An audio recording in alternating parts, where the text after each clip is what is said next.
Welcome back to our little FuturePlus bite-sized episodes. I am absolutely delighted to welcome Anna into our little studio, our broom cupboard.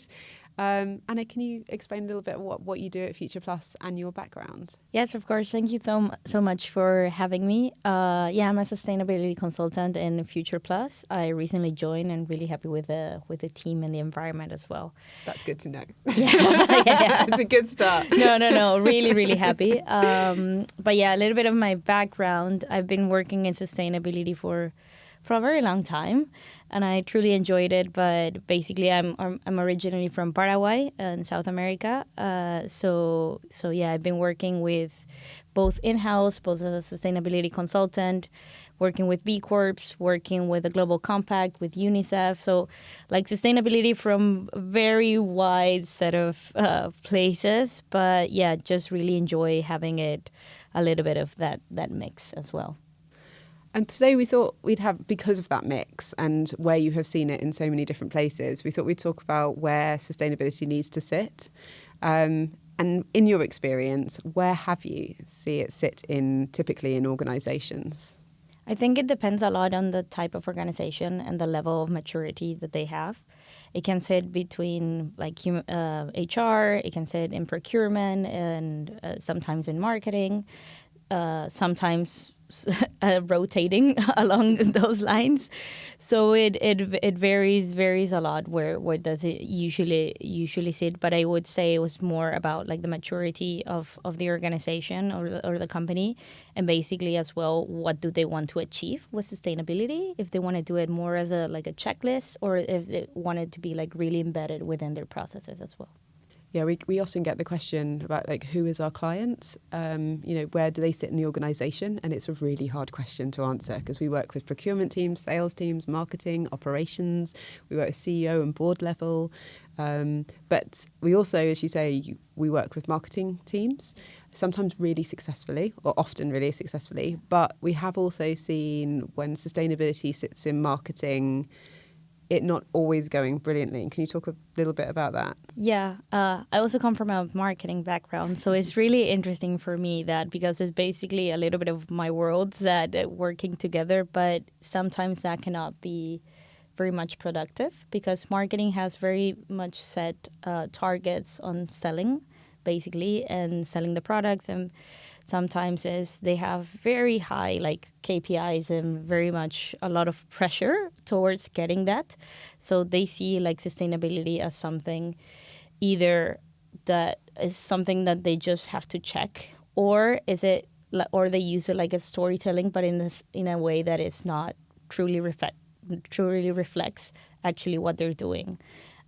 So it can be a little bit of a tricky position to put it within marketing because it basically depends a lot on the motivation on the company and not so much about like the true sense of how sustainability should work within the whole company. Yeah, we've had conversations within the team as well around, sometimes people do lie.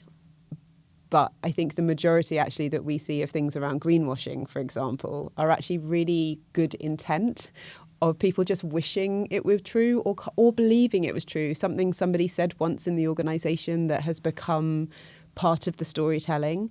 But what it lacks is that sort of robustness, the data, the verification underneath it sometimes, if it's purely owned by marketing rather than marketing being a really pivotal point of that storytelling, because it is really important that they're bought into it and understand it as well. Yeah, and thank you so much for mentioning that because I agree, and sometimes it's concept that they don't truly like understand and they just say it because they heard it or they know it sounds kind of good, but not necessarily reflects like a bad intent to do it, but it's mostly around, oh, I think we did this, but they don't like actually know if it's embedded, if it's measured, if it's so that's why when you work with marketing as well, there's needs to be like a lot of cooperation and for them to understanding what it actually means, some of the things, and what can we say and what is not, probably reflect on that. And another thing that I would say about marketing that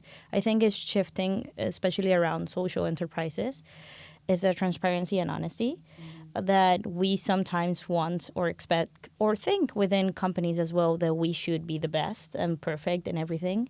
And that's not necessarily true. Like, companies in the end are made up by humans, and it's really good to find companies that are honest about their journey. But sometimes that can Yeah, it causes friction. Causes a little bit of friction with it, but it's good to know, hey, we're doing this, we're not there, but we want to get this. Or so those are conversations that when you have them, and when you cooperate and say, we can say that we're not actually there, or that we want to be, but it's okay to be transparent. And I think people also can relate to that much more than just saying, oh, we're the best in everything. Yeah, I think it's actually a more interesting story. But say if the marketing department are owning sustainability, they can arguably have the ability to push that back into the organisation of asking for evidence-backed data. Where is this sitting? So they have all of the information behind it, and make sure whatever they are saying, as you say, is reflective of the truth, or what is actually happening in the organisation. And don't get me wrong, I think marketing is a great ally, because obviously the storytelling part of it, we needed to sell sustainability both outside and inside the company. So they are a very strong ally, but it's just about what are the basically objectives of both roles. And in some of the best examples that we see is when you've got board level sustainability leadership taking it very seriously, giving it weight in conversations internally. What do you see that looking like in practice? Yeah, I think that is crucial for any business, because basically when you have that weight, when you have the power, you actually can do things, and you also have like an overarching view of how the company works and understand, because basically sustainability sits in a special position in the sense that you can work and you need to work with all. Basically, it's as you previously mentioned, is integral to the whole company. So when it sits in that level, they are part of the conversations of board meetings, so they know what are the objectives, what are the things that they need to work on, what are the priorities, and you can see where sustainability can sit within that, and when can it be helpful in that process as well. It doesn't necessarily need to be like, oh, this is something that we need to do and that it's apart from all the other things we need to achieve as a company. So, but when you have that, basically that vision, and you are part of that conversations that look at the business as a wider look at the business as a wider, then you can be part of that, actually making change within sustainability. Yeah, and valuable change. Change. Looking at that longer term risk profile, how it's going to affect you.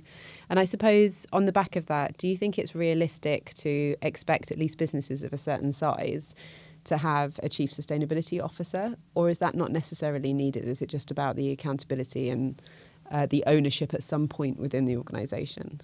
Yeah, I think this depends a lot on the sense of the level. Sorry, it depends a lot of again how the company is structured and stuff like that, because sometimes for example, for multinational companies, and they work across basically the whole world, and they have huge supply chain, huge things. Yeah, a chief sustainability officer, it is well seated. They have all the money and resources to do that, and that person sits at that level.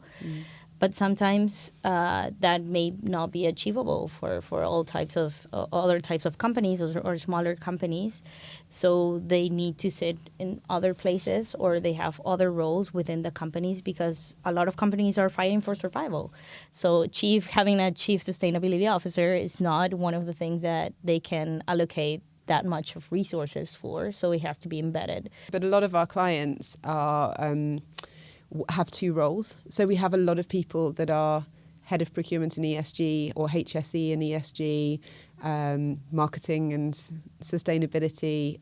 So we see sustainability titles in businesses in lots of different ways. And I think one of the things that's been really important for us is to scaffold and structure what we do underneath them, because they know their business inside and out, but we also can support what sustainability looks like for that business and make sure that they have the information that they need to be able to act on it and take some of the weight, I think, maybe off the roles that they're doing, because I think we're all aware that lots of roles have to be generalist, but sustainability roles in particular take on such a broad, and you say if you're in multi-entity geographies, just keeping up with the legislation.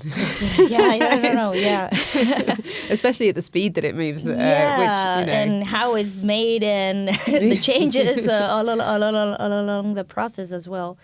But I do think, coming from like a consultancy standpoint, like the ideal client to work with as well, even if it's like, as you said, that they're having like the two hats or two roles within the company, but they do understand and know all. So basically, sometimes you get to work with companies that the person is like just handed out sustainability, but they are basically, or just procurement, and they don't know about the wider business and stuff like that. So that's more challenging. So I think you can sit, especially in smaller companies, you can sit in different places, but the important thing is that they have that reach to work with other departments and having that conversations with the senior leadership team as well, to make the changes and to even approach them and suggest sustainability initiatives as well. So if there was a CEO who wants to take sustainability seriously, they're starting to see all of those triggers that we know that businesses see. It's turning up in procurement, in bids, in tenders. They potentially get better financing rates if they do it. Their internal, external stakeholders are talking to them about it. What would be your advice as to, right, where do you start? You need to start thinking about it. What do you do next? For me, this question is also motivating, because I would say one of the favorite things working in sustainability is working with the person that just cares about the money and saying, hey, you can still win money, but do things a little bit differently. Or, hey, but we're not against each other. Basically, we're working in the same. And sometimes, CEOs don't feel like we are going in with that same goal, basically. So I just like, hey, I'm on your side. I want you to win money as well. Just doing a little bit different, or taking this into consideration, and you can win money doing this. Yeah, the myth that commercial and sustainability are separated has to die. Yeah, exactly. I mean, we have seen so many examples of people not winning bids, or their competitors winning bids, because they had a better understanding of their ESG, their sustainability, their credentials, however you want to show it, because it showed a maturity and a formality of the business that reduces the risk, I think, for a lot of businesses. And it's just not two separate things anymore. But from our standpoint, from our sustainability as well, we have to understand the pressures and the things that they are also handling, and be empathetic with their roles as well, not just like, oh, you don't get this, but basically be very empathetic. I always say that a little bit of what I like is that I'm too social for the corporate and too corporate for the social. But I like being in that middle ground, because it's like, and especially when approaching CEOs, and obviously depending on the level of trust that you build, but it's basically, I want to understand what are their fears. I want to understand what are their motivations. I want to understand why they're heading this company and what do they want to achieve with that. Because basically, like, if you sit in a room, you figure out it's not that different to want what you want to achieve. It's more about the how, but not as like you being that separate entities, basically, that you're both looking at different things. And another thing as well, when you find sometimes CEOs that struggle a little bit to understand the concept or the value of sustainability, is competition. Normally, like CEOs are very competitive people, so it's about showing, hey, who do you hate the most, or what is it? Basically, benchmarking what the competitors are doing in that space. It's like, hey, see how they're using this for this advantage. You can do it too. So basically, it's figuring out a little bit of what triggers, what motivates them, and what do they like as well, basically, and how to work around that. Amazing. I think that is an excellent note to end on. If you'd like to understand more about what we do, you can reach out to www.future-plus.co.uk. Thank you.